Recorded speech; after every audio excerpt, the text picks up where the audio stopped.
Deklarasi Siswa Terang Bangsa. Di dalam nama Tuhan Yesus, berikan kepadaku hikmat seperti Daniel, diberikan kepadaku hikmat seperti Yusuf.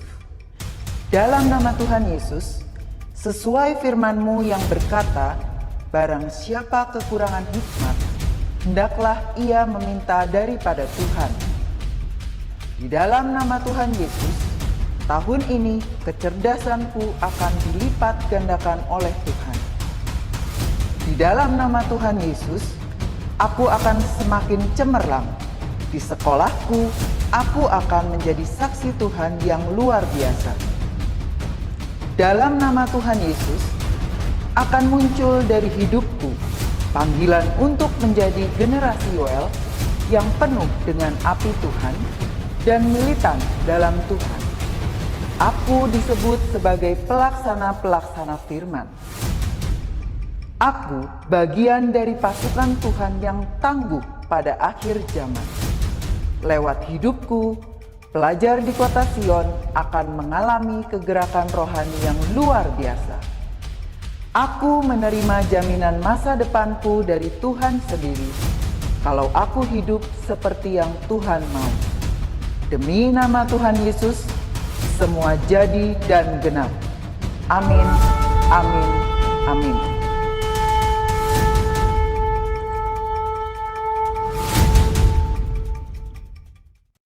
Shalom adik-adik semua, apa kabar kalian hari ini? Senang sekali ya Kak Dey bisa hari ini memberkati adik-adik dengan kebenaran firman Tuhan di devotion pagi ini. Senang sekali kita sudah ada di kelas yang baru dengan teman-teman yang baru. Yang pasti kalian pasti bersuka cita. Terus berharap, terus berserah sama Tuhan. Yuk mari siapkan catatannya. Terus kemudian siapkan Alkitabnya dan kita mau mulai devotion pagi hari ini. Kalian yang udah standby dimanapun kalian berada, di rumah, di ruang tamu atau di kamar gitu tempat dimana kalian melihat devotion ini.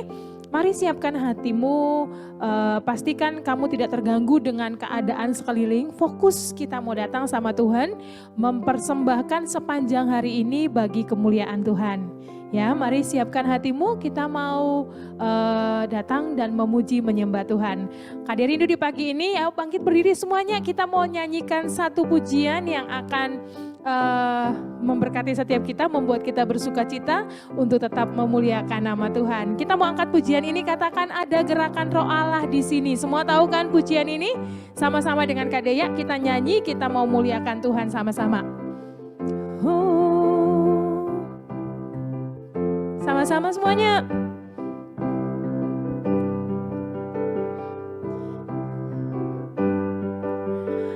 Ada gerakan Roh Allah di sini. Katakan ada gerakan. Ada gerakan Roh Allah di sini. Di timur, di barat, utara dan selatan.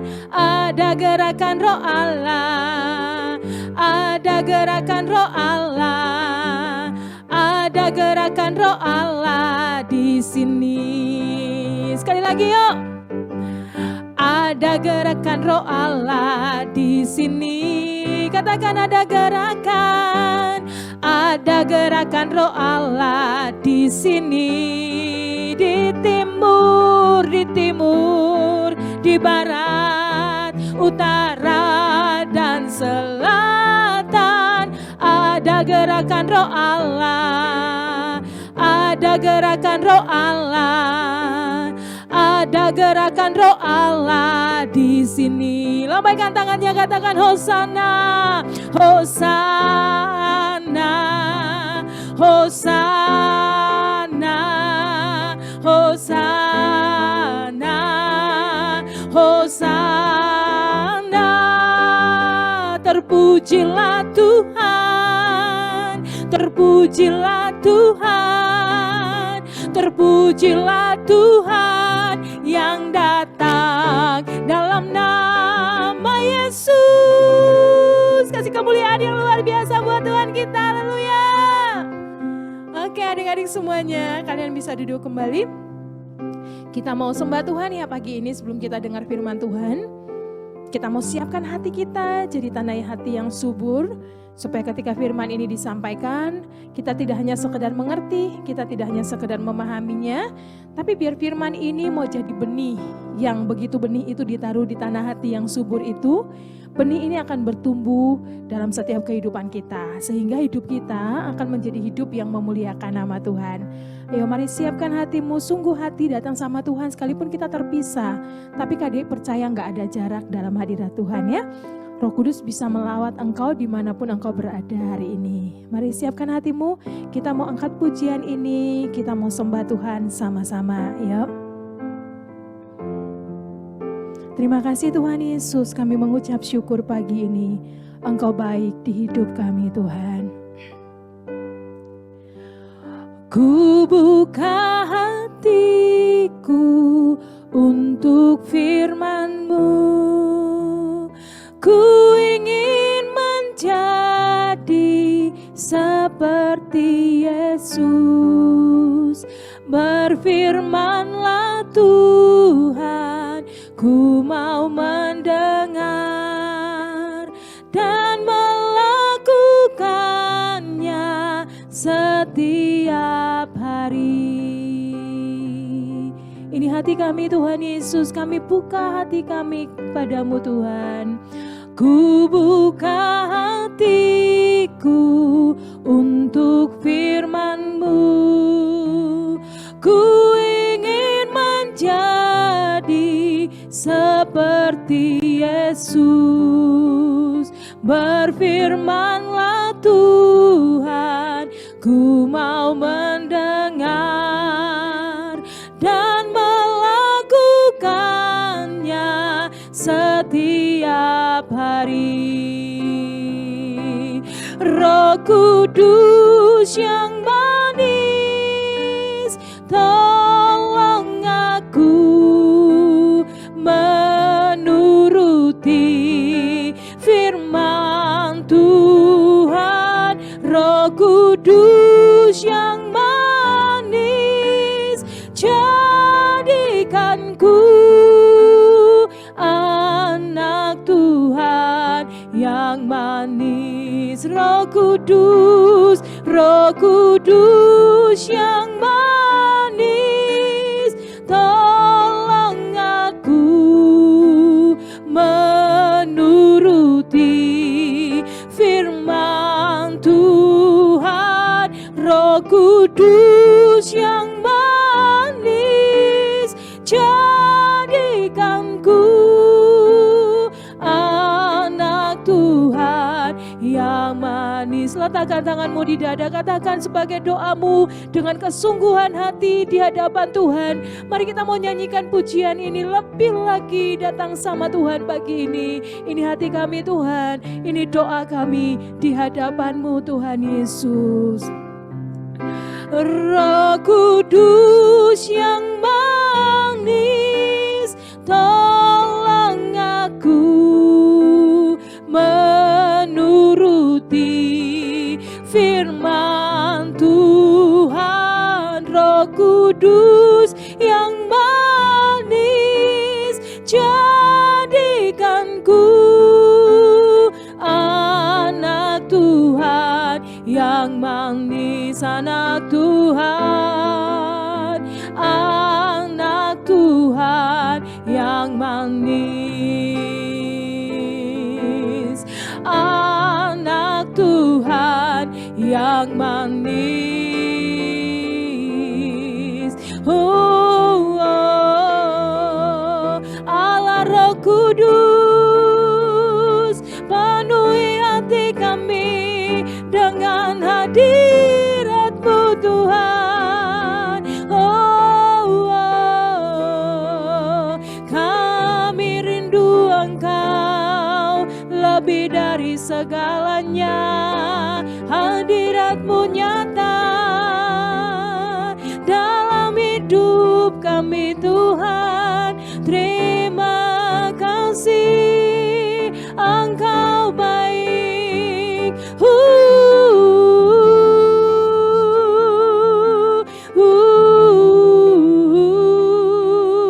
Terima kasih. kami merasakan kehadiran-Mu, biar kami menikmati kasih-Mu. Urapi kami Tuhan, haleluya. Roh Kudus yang manis, tolong aku menuruti firman Tuhan. Roh Kudus yang manis, jadikanku anak Tuhan yang manis, anak Tuhan yang manis, oh, anak Tuhan yang manis. Tuhan Yesus, ini hidup kami Tuhan. Kami mau dengar firman-Mu. Roh Kudus, Engkau bertahta di tempat ini. Roh Kudus, Engkau penuhi setiap kami, urapi setiap kami. Biar dari awal sampai akhir firman ini, sungguh Engkau yang berbicara atas hidup kami. Hamba terbatas, sembunyikan hamba di balik salib-Mu Tuhan. Biar kuasa-Mu yang semakin sempurna, nyata dalam setiap kehidupan kami. Terpujilah nama-Mu, dalam nama Yesus kami berdoa dan mengucap syukur. Haleluya. Yang percaya sama-sama kita katakan, amin. Oke adik-adik sekalian, pagi ini Kak De mau share kepada kalian sebuah kebenaran firman Tuhan buat kita semua. Jujur firman ini sangat memberkati Kak De secara pribadi waktu Kak De merenungkannya, waktu Kak De membacanya. Kak De sendiri secara pribadi, secara rohani diteguhkan, dikuatkan kembali. Adik-adik, hati adalah bagian dari organ tubuh manusia yang ada di dalam tubuhmu. Semua orang punya hati, mau anak kecil, orang besar maupun anak muda, semuanya punya hati.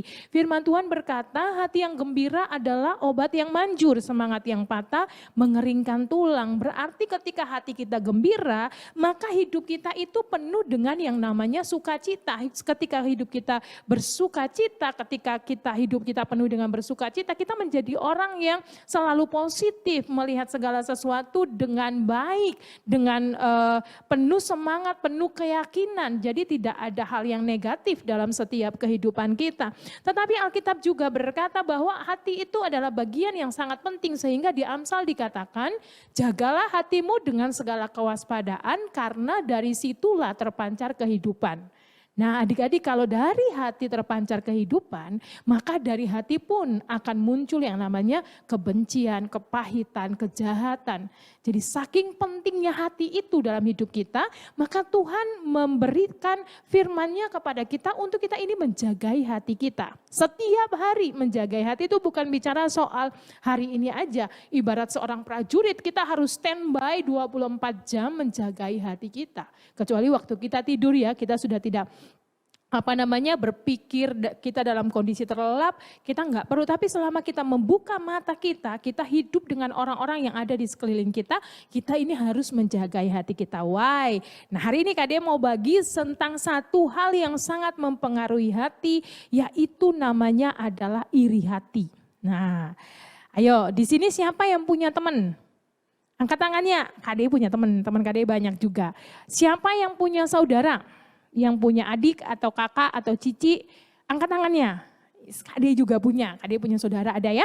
Nah adik-adik, setiap hari kita bermain dengan saudara kita di rumah, entah itu adik, entah itu kakak atau teman kita, pasti ada satu waktu di mana kita ini akan bertengkar ya. Pasti pernah bertengkar. Kak De pernah bertengkar waktu Kak De kecil, dan Kak De tahu adik-adik pasti pernah bertengkar. Yang nggak pernah bertengkar, ayo siapa? Pasti nggak ada kan? Semua orang dalam hidup ini pasti pernah bertengkar. Meskipun itu cuma sekali gitu, pasti pernah bertengkar. Nah ada hal yang mendasari kenapa anak-anak bertengkar. Salah satunya adalah iri hati. Kenapa adik-adik? Nah karena ya banyak alasan anak-anak iri hati. Mungkin karena dia merasa orang ini kok dapat menang dalam nilainya selalu bagus misalnya, atau perlombaan selalu menang gitu. Kenapa saya nggak bisa sama dia gitu ya? Lalu mulai marah gitu, muncul iri hati di dalam hatinya. Nah kita mau belajar nih kenapa kita nggak boleh punya yang namanya iri hati dalam setiap kehidupan kita. Dalam Kejadian, kalian boleh buka Alkitabnya, Kejadian pasal 4, kita mau lihat ayat 1 sampai ayatnya yang Kade nggak baca semua kisahnya, Kade cuman baca sampai di ayatnya yang ke-11. Nah, Kade akan bacakan, adik-adik bisa simak ya kisah ini ya. Judulnya adalah Kain dan Habel. Kemudian manusia itu bersetubuh dengan Hawa istrinya dan mengandunglah perempuan itu lalu melahirkan Kain. Maka kata perempuan itu, aku telah mendapat seorang anak laki-laki dengan pertolongan Tuhan. Selanjutnya dilahirkannya lah Habel, adik Kain, dan Habel menjadi gembala kambing domba, Kain menjadi petani. Setelah beberapa waktu lamanya, maka Kain mempersembahkan sebagian dari hasil tanah itu kepada Tuhan sebagai korban persembahan. Habel juga mempersembahkan korban persembahan. Habel juga mempersembahkan korban persembahan dari anak sulung kambing dombanya, yakni lemak-lemaknya, maka Tuhan mengindahkan Habel dan korban persembahannya itu. Tetapi Kain, korban persembahannya tidak diindahkannya, lalu hati Kain menjadi sangat panas dan mukanya muram. Firman Tuhan kepada Kain, mengapa hatimu panas dan mukamu muram? Apakah mukamu tidak akan berseri jika engkau berbuat baik? Tetapi jika engkau tidak berbuat baik, dosa sudah mengintip di depan pintu. Ia sangat menggoda engkau, tetapi engkau harus berusaha berkuasa atasnya. Kata Kain kepada Habel adiknya, marilah kita pergi ke padang. Ketika mereka ada di padang, tiba-tiba Kain memukul Habel adiknya itu dan lalu membunuh dia. Firman Tuhan kepada Kain, di manakah Habel adikmu itu? Jawabnya, aku tidak tahu, apakah aku penjaga adikku? Firman-Nya, apakah yang telah kau perbuat? Darah adikmu itu berteriak kepadaku dari tanah. Maka sekarang terkutuklah engkau, terbuang jauh dari tanah yang mengangakan mulutnya untuk menerima darah adikmu itu dari tangannya. Nah, adik-adik, sampai di sini ya pembacaan firman Tuhannya. Kade pengen sampaikan sesuatu buat kalian semua. Kalau kita lihat kisah ini adalah tentang kisah keturunan Bapak Adam dan Ibu Hawa. Jadi waktu Adam dan Hawa mereka berbuat dosa, mereka mengambil buah pengetahuan yang baik dan yang jahat itu yang dilarang sama Tuhan, tapi mereka mengambilnya, mereka melanggar aturan Tuhan. Lalu kemudian mereka diusir keluar dari Taman Eden. Nah, akhirnya Adam dan Hawa ini mereka tinggal bersama, lalu dikatakan dalam ayat pertama bahwa Hawa ini dia mengandung dan melahirkan seorang anak laki-laki yang namanya Kain. Dan selanjutnya dia juga mengandung lagi dan melahirkan anak yang berikutnya, adiknya Kain namanya Habel. Nah, seperti orang tua pada umumnya, Adam dan Hawa ini mereka bekerja keras. Mereka berusaha untuk bisa memenuhi kebutuhan daripada kedua anaknya ini. Mereka membesarkan Kain dan Habel ini dengan penuh kasih. Mereka malah memberikan apa yang Kain dan Habel butuhkan setiap waktu. Seperti apa yang dilakukan oleh orang tua kita di rumah. Mama papa kita, mereka pasti adalah orang-orang yang bekerja keras. Mereka adalah orang-orang yang cukupkan apa yang menjadi kebutuhan adik-adik, mereka yang memberikan kasih sayang, mereka yang memberikan perhatian bagi setiap adik-adik supaya kalian bisa belajar mencapai apa yang menjadi cita-cita menuju masa depan yang lebih baik. Dan Adam dan Hawa mereka juga melakukan hal yang sama untuk Kain dan Habel.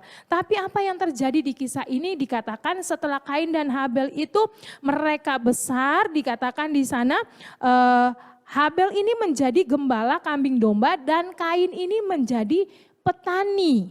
Nah, lalu mereka udah mulai punya pekerjaan. Habel ini dia mengembalakan kambing domba punya papanya, sedangkan Kain ini menjadi petani. Ada dua perbedaan ya yang mereka lakukan. Nah, setelah beberapa waktu lamanya, artinya ini ada jenjang waktu yang harus mereka lewati. Dikatakan di sana Bapak Adam dan Ibu Hawa ini mereka adalah orang yang menceritakan tentang Tuhan kepada Kain dan Habel. Kade percaya kalau Kade membayangkan kisah ini, pasti Hawa dan Adam, mereka itu pernah cerita kalau Tuhan tuh suka dengan yang namanya korban bakaran ya, anak domba gitu kepada Kain dan Habel, dan bagaimana caranya mereka itu menyukakan Tuhan, harus mendirikan mezbah lalu memberikan persembahan kepada Tuhan pada waktu itu.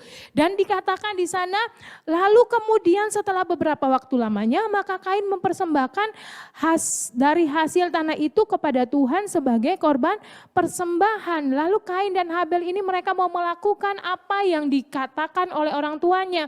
Dikatakan di sana Kain itu mempersembahkan hasil daripada usahanya, pekerjaannya, dia memberikan buah-buah, sayur-sayuran yang terbaik, dia siapkan untuk memberikan persembahan kepada Tuhan. Dan Habel juga, dikatakan Habel juga mempersembahkan persembahan yaitu dari anak sulung kambing dombanya, yakni lemak-lemaknya, maka dia memberikan yang terbaik buat Tuhan. Nah, dari dua persembahan ini dikatakan Tuhan itu mengindahkan persembahan dari Habel. Kenapa? Karena Tuhan itu suka dengan yang namanya korban bakaran, anak domba, kambing domba yang disembeli. Nah, lalu Kain ini bukan karena sayurannya jelek atau buah-buahnya busuk, bukan. Sayur-sayuran yang diberikan Kain ini adalah sayur-sayuran terbaik, hasil bumi yang terbaik yang Kain persembahkan. Tetapi Kain lupa bahwa Tuhan itu senang dengan yang namanya korban sembelihan. Lalu kemudian waktu Kain melihat persembahan Habel ini diterima, diindahkan oleh Tuhan, yang Kain lakukan itu dia lalu panas hati. Ya, dikatakan di sana Tuhan sampai menegur dia loh. Tuhan bilang, kenapa hatimu panas dan mukamu muram? Apakah mukamu akan berseri jika engkau berbuat baik? Tuhan itu lihat, waktu Kain melihat persembahan Habel ini diterima, hatinya mulai muncul yang namanya iri hati. Dia mulai panas hatinya, dia mulai menyalahkan, dia mulai hatinya nggak benar. Dia mulai muncul yang namanya kebencian di hatinya. Dan sebenarnya adik-adik, Kain ini punya kesempatan untuk merubah persembahannya. Tuhan gak bilang bahwa Tuhan gak terima saat itu lalu kemudian Tuhan gak terima seterusnya, kan enggak gitu. Kain sebenarnya punya kesempatan kalau dia mau mempersembahkan kambing domba yang terbaik sebenarnya. Tetapi apa yang Kain lakukan ini sebuah hal yang harusnya kita belajar sama-sama adik-adik. Jangan sampai kita melakukan hal ini. Ketika dia hatinya panas hati, yang dia lakukan, dia tidak lalu menyadari kesalahannya, lalu kemudian memperbaikinya. Tetapi yang terjadi, dia memelihara panas hatinya. Dia membuahi iri hatinya. Awalnya cuma iri ya, awalnya cuma marah, kemudian dia iri hati, dikatakan dia panas hati. Dan yang terjadi selanjutnya bukan hanya sekedar dia panas hati, tapi lalu dia punya rancangan yang gak baik buat adiknya. Apa yang terjadi, adiknya itu diajak pergi ke padang. Sampai di padang rumput itu, lalu kemudian dia memukul adiknya. Dia memukul sampai adiknya Habel itu meninggal. Nah, adik-adik kalau kita baca di ayatnya yang ke-11, waktu adiknya itu meninggal, dikatakan di sana Kain itu mendapati sebuah hukuman ya. Maka sekarang terkutuklah engkau, ini firman Tuhan kepada Kain, terbuang jauh dari tanah yang mengangakkan mulutnya untuk menerima darah adikmu di tanganmu. Akhirnya yang Kain tuai dari dosanya itu adalah dia hidup menderita ya. Dia terpisah daripada keluarganya.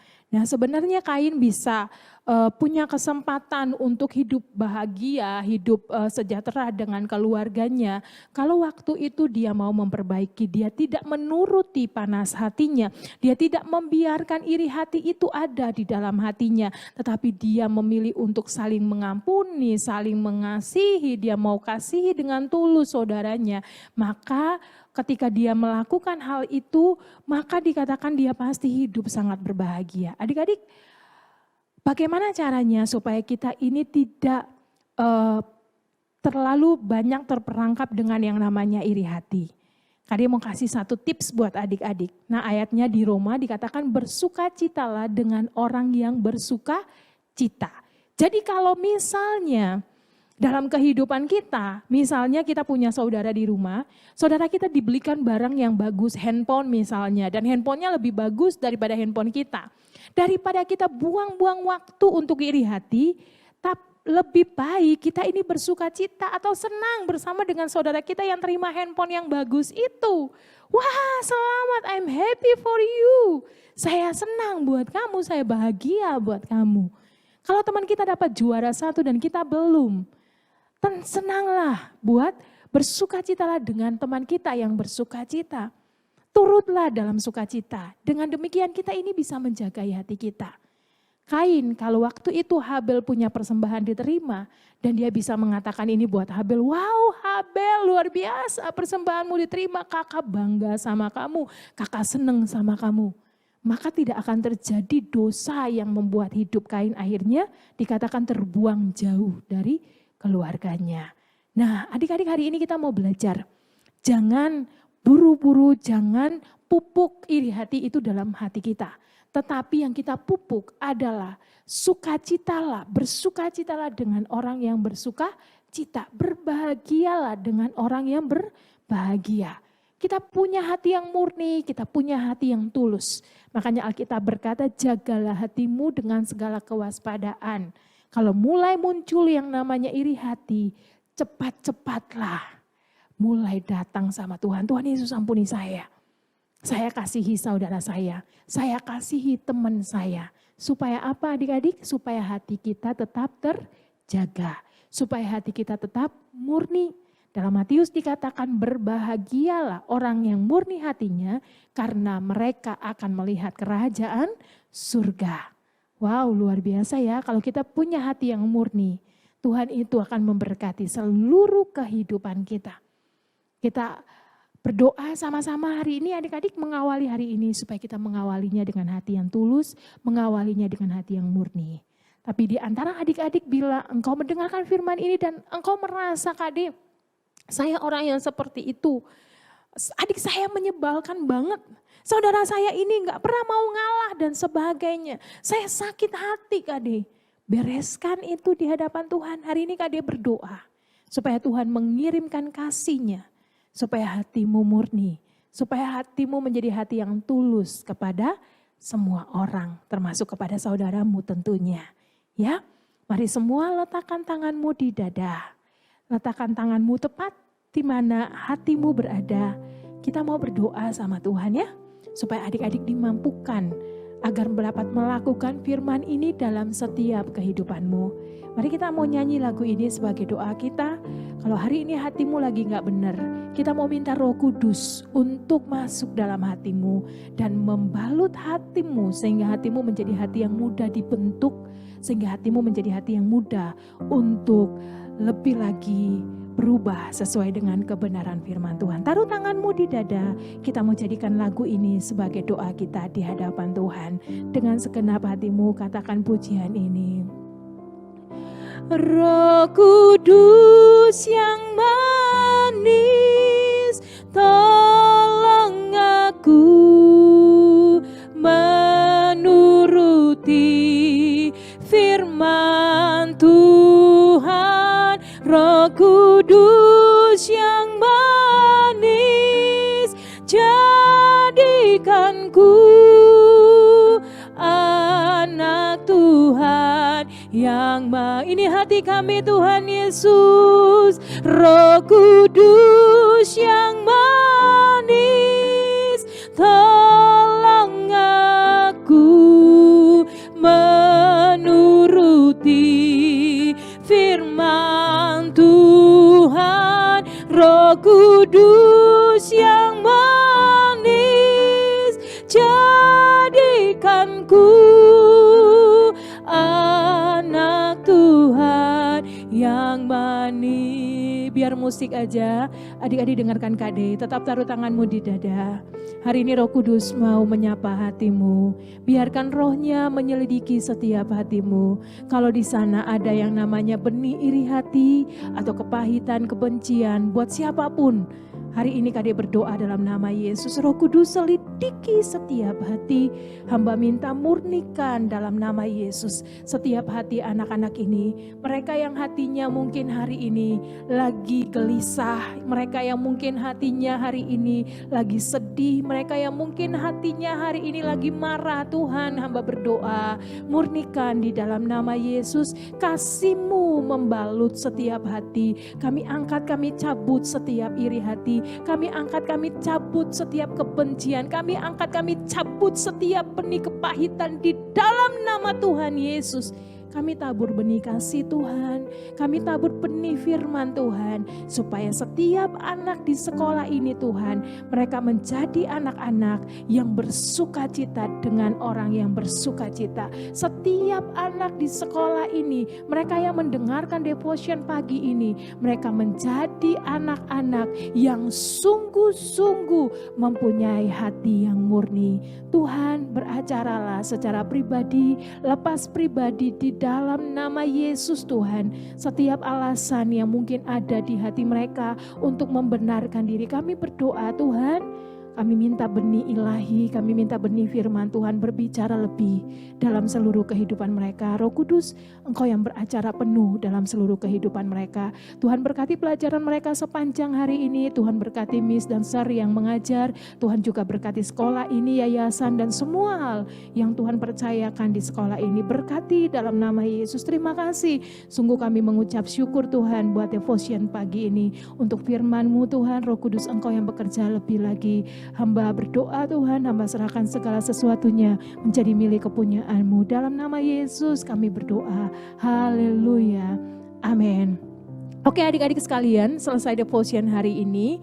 Tapi bagi engkau yang hari ini mungkin lagi sedih hatinya. Mungkin hari ini bagi engkau yang merasa, Kade saya mau cerita. Saya masih punya kegelisahan di hati yang mau saya sampaikan. Kakak-kakak Before 30 siap untuk membimbing kalian lebih lagi. Kalian bisa sertakan nomor WA ya, di nomor telepon yang akan Kade kasih nanti di layar. Itu ada nomor WA, kalian bisa save nomor WA-nya, kalian bisa share, nanti akan ada kakak-kakak yang akan menghubungi kalian. Untuk kalian bisa cerita lebih lagi, kalian bisa kami bisa mendoakan kalian lebih lagi. Oke, Tuhan Yesus memberkati setiap adik-adik, selamat belajar dan semakin bersuka cita di dalam Tuhan.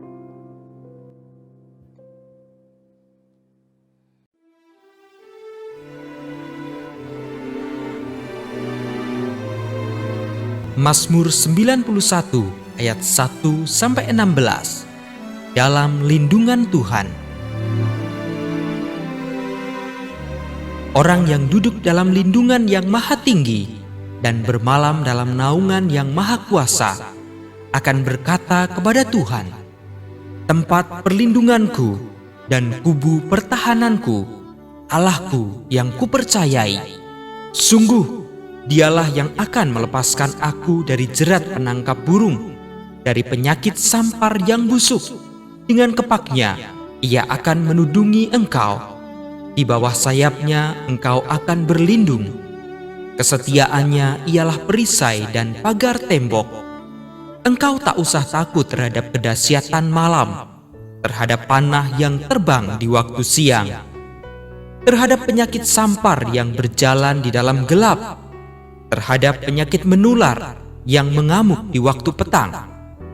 Walau 1000 orang rebah di sisimu dan 10.000 di sebelah kananmu, tetapi itu tidak akan menimpamu. Engkau hanya menontonnya dengan matamu sendiri dan melihat pembalasan terhadap orang-orang fasik. Sebab Tuhan ialah tempat perlindunganmu, yang maha tinggi telah kau buat tempat perteduhanmu. Malapetaka tidak akan menimpa kamu, dan tulah tidak akan mendekat kepada kemahmu. Sebab malaikat-malaikatnya akan diperintahkannya kepadamu untuk menjaga engkau di segala jalanmu. Mereka akan menatang engkau di atas tangannya, supaya kakimu jangan terantuk kepada batu. Singa dan ular tedung akan kau langkahi. Engkau akan menginjak anak singa dan ular naga. Sungguh, hatinya melekat kepadaku, maka aku akan meluputkannya. Aku akan membentenginya, sebab ia mengenal namaku. Bila ia berseru kepadaku, aku akan menjawab. Aku akan menyertai dia dalam kesesakan. Aku akan meluputkannya dan memuliakannya. Dengan panjang umur akan kukenyangkan dia, dan akan kuperlihatkan kepadanya keselamatan daripadaku. Amin.